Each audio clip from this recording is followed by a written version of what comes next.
இந்த மாதிரி ஒரு பொய் சொல்லணும்டா அப்படின்னு சொல்கிறேன். என்ன சொல்கிறான்னு பார்ப்போம். ஹலோ, கேக்குதாடா? எங்கே இருக்க? கேட்கல, எங்கே இருக்க? சரி, நான் கொஞ்சம் வண்டிக்கு பேர் பார்ட்ஸ் கோயம்புத்தூர் போகணுண்டா. வீட்டில் அம்மா கேட்டால் நம்ம டக் லைஃப் படத்துக்கு போகிறோம். ஈவினிங் ஷோ தான் வர போகிறோம். நைட்டு வரத்துக்கு ஒரு 11 மணி ஆயிரும் அப்படின்னு ஒரு சின்ன பொய் சொல்லணும். சொல்லிடுறியா? ஏன்டா ப்ராக்டிக்கலுக்கு போகிறேன்னு சொல்லிட்டு வாழை பிஎஸ் பார்க் கூட்டிகிட்டு போய் சுற்றிட்டு இருந்தில்ல, அப்புறம் அதெல்லாம் அது பேரில் என்னடா?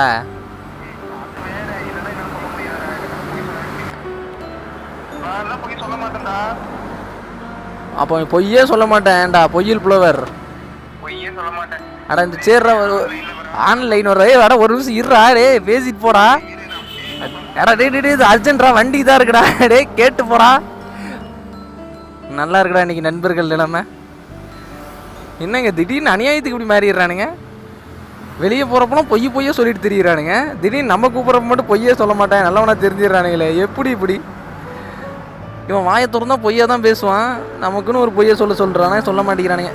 சரி விடு, இன்னைக்கு உனக்கு இவ்வளோ தான் கொடுத்து வச்சு. இன்னொரு நாள் நம்ம போய் நமக்கு பேர் பார்ட்ஸ் வாங்கிக்கலாம். கிளம்பலாம் வீட்டுக்கு.